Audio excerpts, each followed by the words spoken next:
are going to be reacting to Cynthia Frelund. Cynthia Frelund made a mock draft. I didn't even know this is her 2.0. Listen, I went on NFLnetwork.com or NFL.com. I haven't been on that website, on this website forever. I don't ever go on this website. I usually get my information, like football information and sources from Twitter or my own friends on YouTube and all that stuff. Like third-party organizations and people. I usually get my information from. I usually don't pay attention to NFL.com anymore. But I decided to come on here just to look at mock drafts and see what everybody else is looking at and what everybody else is doing after free agency. And I did not know Cynthia Frelund has a mock draft, and it came out 2 days ago. And I can't wait. I can't wait to do it. I can't wait to see it. Listen, I don't know how they even let her make a mock draft. If you guys don't know who Cynthia Frelund is, she is an analytical genius, a analytical extraordinaire, a Nostradamus, and Albert Einstein of the NFL world in analytics. She predicts everything inaccurately in such a smart way, it would blow your mind. Cynthia Frelund is known for her extraordinarily wrong picks in the regular season and her extraordinarily odd and obscure final scores that she repetitively uses over and over again in the same week, and they're never correct. And somehow she still has a job. This is not me hating on female analysts. This is just Cynthia Frelund. Alright, I love Kay Adams. I love Colleen Wolfe. I love all those women there at NFL Network. They can talk some football. Cynthia Frelund boggles my mind how she has a job. If she's watching this right now, I apologize. I just really, I envy you. I absolutely envy you. I don't know. Man, I'm probably making you money reacting to this right now. I clicked it. I clicked on your article.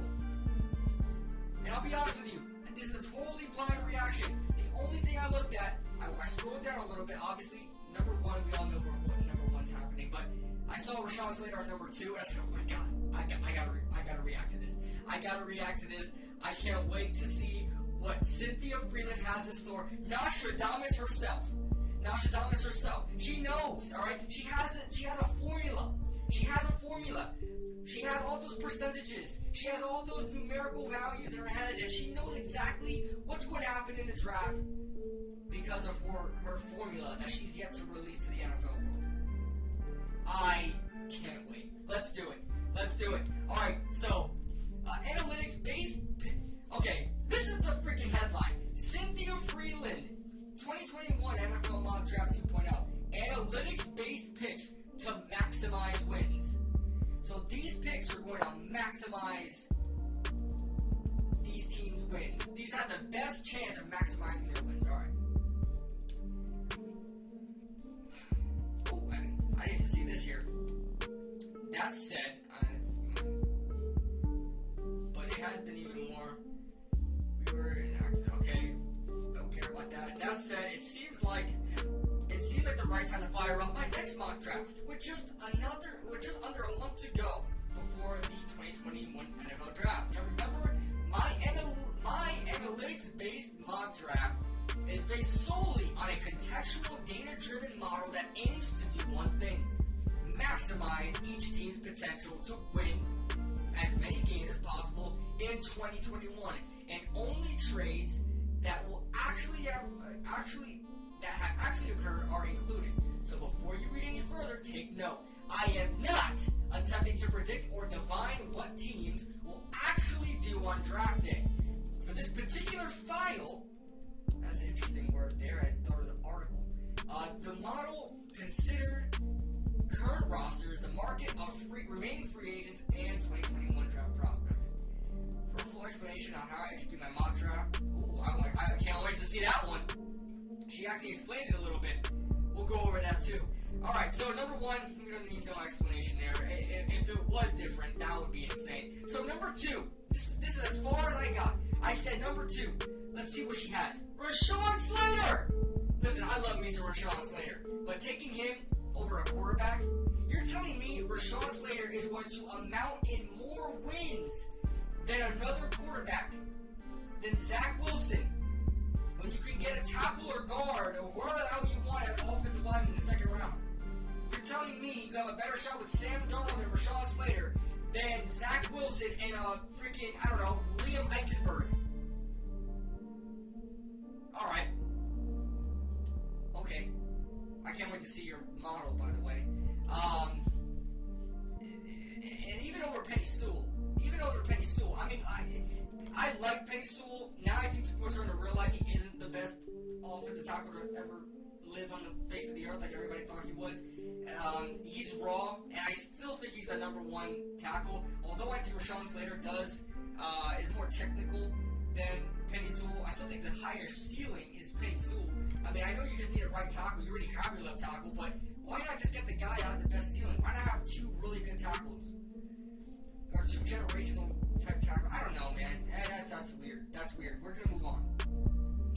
3 goes Zach Wilson. I think that was self-explanatory. I mean, a lot of people have Mac Jones going here. Be interested to see where he goes. So Zach Wilson goes to the Niners, and I would make this pick too if I'm the Niners. I know there's a lot of Mac Jones talk, but if Zach Wilson falls on my lap, I'm taking him too. So, okay, that's fine. Look at this. The model gives him a 4.27 win share. Where are you getting this from? Where are you at? What's your formula? And Mac Jones only provides 3.77. So. Oh my god! I love this mock draft. Oh man, we're gonna have some good picks, guys. We got some good picks. Atlanta is getting Kwity Paye. Kwity Paye gives them a better chance to win than Kyle Pitts. Wow. All right. Because we're talking about players that give you the best chance of winning, right? The players that are going to amount in wins. That's how this is calculated. And apparently Kyle Pitts is more valuable. And Kyle Pitts is not as valued as Kwity Paye. Even though, in my opinion, there's no edge rusher even coming close to the top 5 in this draft and shouldn't even be mocked as such. Wow. Alright. Cincinnati going Penny Sewell. Check this out. Who's like the biggest fan of my mock? Joe Burrow. He might be the only fan of your mock, Miss Cynthia Frelund. Miami getting Kyle Pitts. That's an interesting one. See, I'm not really mad at this one, but I don't think it makes a lot of sense. Miami, she might be thinking BPA here, and Kyle Pitts is on the board. Take the BPA. But Miami, I think Jamar Chase is more so the BPA, and it also feels a need for Miami. They can use another wide receiver. So Miami taking Jamar Chase makes a whole lot of more sense than them taking Kyle Pitts when you already have Mike Dissecting there. And I know Kyle Pitts isn't just tight end, right? He's an athlete, he's a receiver, he's a number like he's not just a tight end. I don't want to hear it. He's still going to be lining up at tight end a lot of the time. And why are you going to have 2 tight ends on your field when your biggest need is that wide receiver, first of all? An actual wide receiver. Stop calling Kyle Pitts a wide receiver. Alright, that's like calling Jimmy Graham a wide receiver. He was never considered a wide receiver, except he considered himself a wide receiver. Alright? He's a tight end. It is all. Alright, so Detroit, we're gonna move on. I don't even want to rant on this one. Jamar Chase and Kyle Pitts. I don't know how you go Kyle Pitts over Jamar Chase for Miami, but okay. Detroit going Jamar Chase. Like I said, if I'm Detroit, I thank you, Miami, for allowing Jamar Chase to fall on my lap. I thank you. And especially after the 40 time he put up. I mean, that's insane. 4.38 when everybody called him slow. Everybody thought he was going to run like a 4.5, 4.6. This man comes out and runs a 4.38. Unofficial, but we'll see with the official time. I'm pretty sure it's 4.38. Carolina Panthers getting Trey Lance. Alright, we've seen that before. Denver Broncos getting Justin Fields. I'm not mad at this one because I've seen other people mock it. I'm not a fan of it at all. I don't think Denver should be touching quarterback in this round. I don't like Drew Lock either. But give him another year to see what happens. You know, I gotta be fair. I'm a Daniel Jones guy. I'm a Giants fan.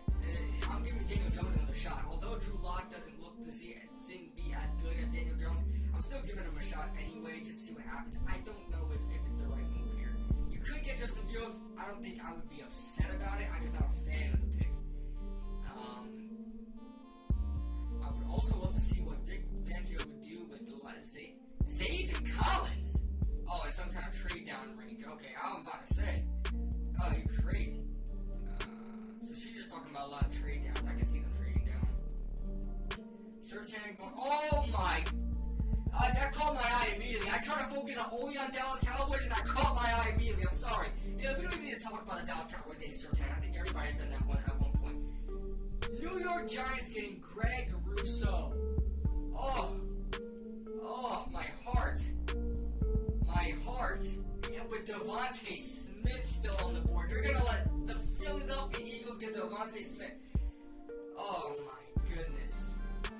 Oh, I'm disgusted. Overall, I would have been fine with Elijah Vera Tucker. I would have been fine with Devontae Smith. I would have been fine with... Who else still on board? A corner. Maybe not a corner, but... God, Greg Rousseau? Jalen Phillips. Jalen Phillips, and we'll call it a deal. I don't want to go edge rusher number 11, but Jalen Phillips, and I'll meet you in the middle, Freeland. I'll meet you in the middle. Jalen Phillips, and we got ourselves a deal. Greg Rousseau. I cannot believe it. Most overrated player I've ever watched. We're gonna move on. Devontae Smith, Philadelphia Eagles. Like I said, guys, even if Philly was still at 6, I still feel like they'll go Devontae Smith over a guy like Jamar Chase. If I know the Eagles, which I know them very well as a Giants fan, watching them draft throughout the years, you look at them, trying to go after the most speediest guys out there and most agile guys. I mean, you could.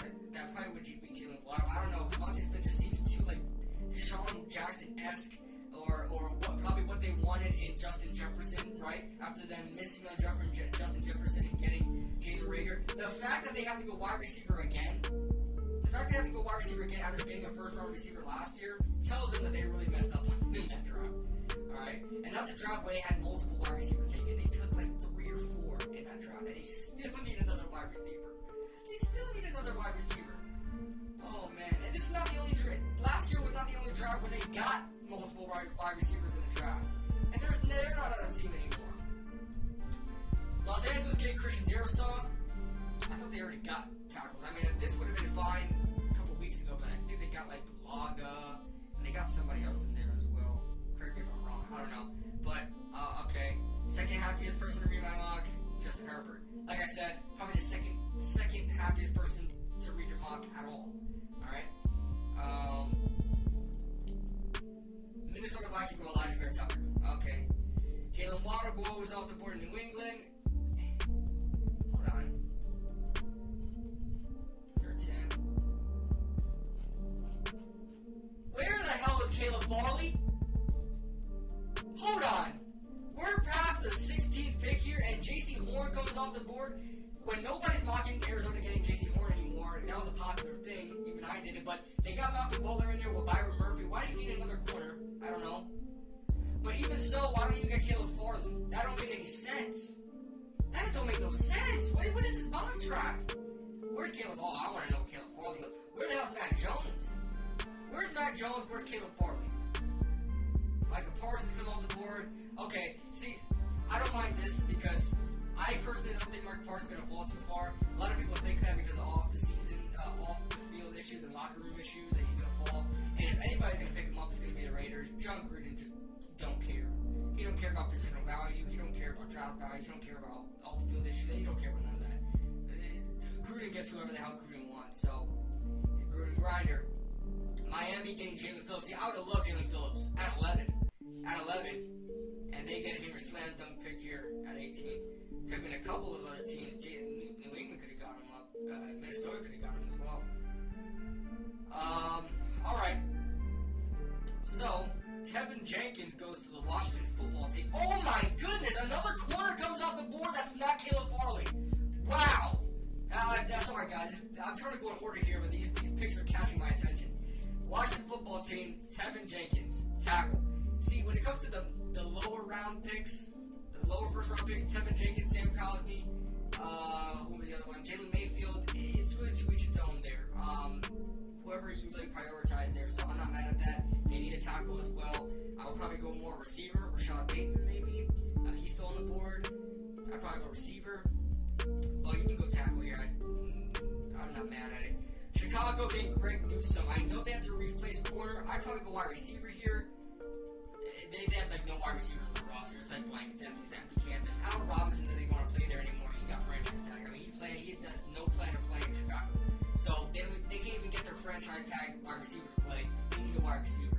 But they go a Kyle Fuller replacement, fine. Just because it's a very deep wide receiver draft, understandable.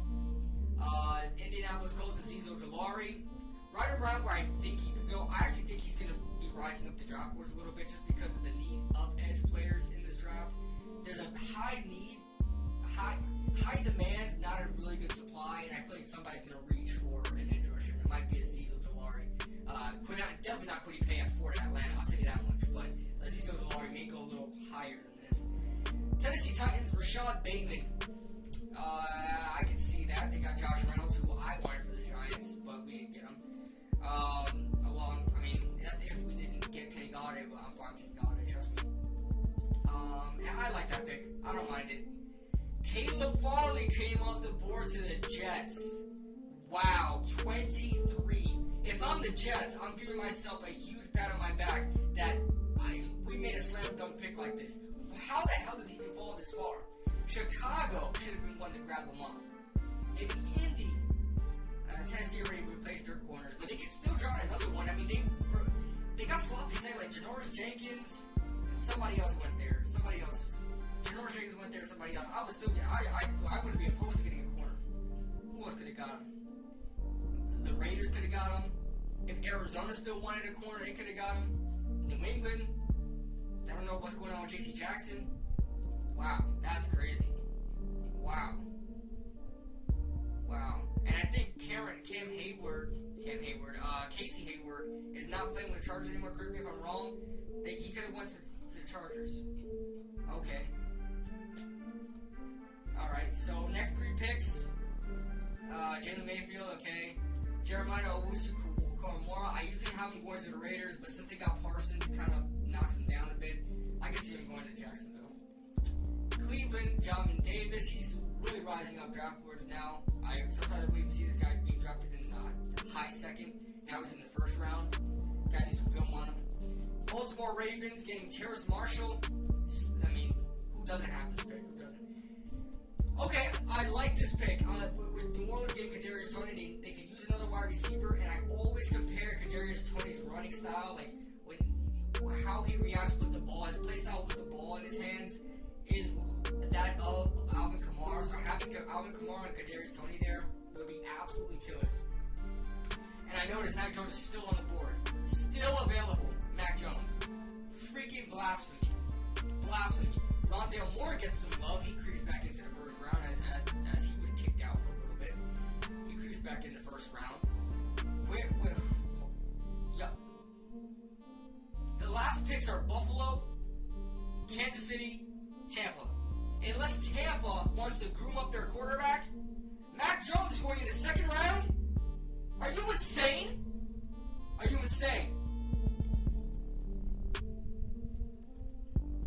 No change here, but if a quarterback like Mac Jones is available, that should have been the pick. Buffalo getting Christian Barmore.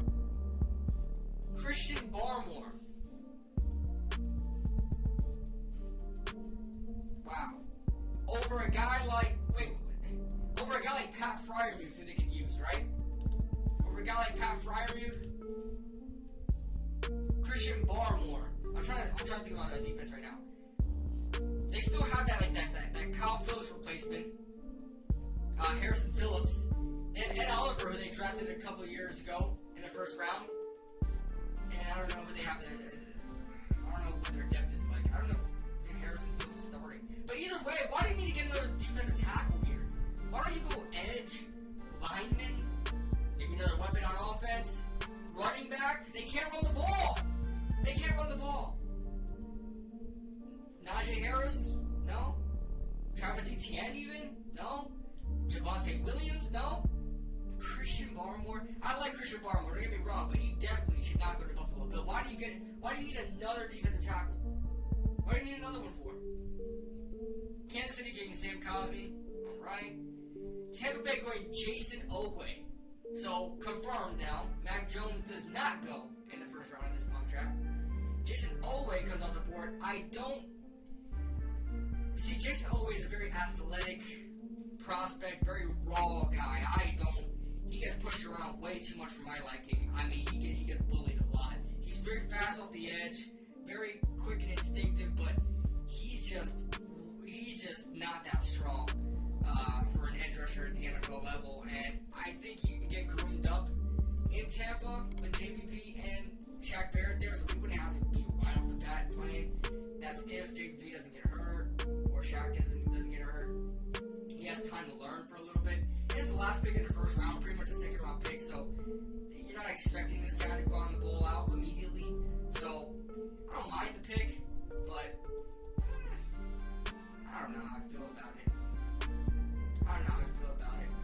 But I mean, I'm excited to see this. Explain my mock draft process. I said, use my mock draft model explained at the top of the article to create a numerical value for each player. These ratings can be compared across years. Then I use my NFL model, which considers the market of potential free agents at each position to create projected win contribution metrics by player position. Like, what causes you to create a formula as this is? I understand what you're trying to put together here, but what is the reasoning behind it?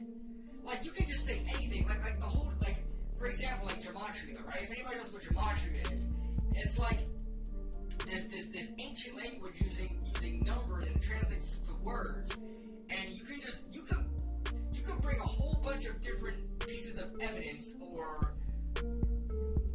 for a lack of a better term, evidence, or whatever, pieces of evidence. You know, you can put up a whole bunch of different numbers and you put them together and it makes these words, and you're like, oh my god, that's so coincidental to this and that. Like, what does it mean? It doesn't mean anything. You could put a bunch of things together and make a product, and it's not going to mean anything. What does that have to do with anything? About how these players are going to help? How does Jason Oweh, who's probably going to be sitting behind JPP and Shaq Barrett, how does Jason Oweh contribute to the Tampa Bay Buccaneers as far as win totals go, as opposed to any other position they could have drafted? Like, they may want to go out there Pat Frymuth just because Gronkowski, I don't know how long he's going to be there. O.J. Howard, I don't know how long he's going to be there. Cameron Brate, we don't know if they even trust him that much because they keep bringing tight end after tight end. They can go with maybe inside guard, right? I don't know. They can upgrade their offensive line a little bit. I don't understand how a guy like Jason Oweh gives them the best chance to win. That's pretty much what she's trying to accomplish here. The picks. Oh god. These subjective inputs help shape the results, meaning the model gets smarter each season. I'm done with this, guys. I'm done with this. I'm not even gonna read this. This is a waste of my time. Alright, guys, I'm sorry, guys. I had to react to this. Let me know your thoughts in the comment section below, guys. I'm very interested to see what you guys think in the comment section below. It's gonna be fun to see. That's Cynthia Frelund blessing us with a mock draft. I can't wait to see what her final product is gonna look like in the final mock draft. But if you guys want me to react to any more mock draft, good ones, bad ones, let me know. Put the links in the comment section, or link them to me on Twitter. That being said, guys, I will see you guys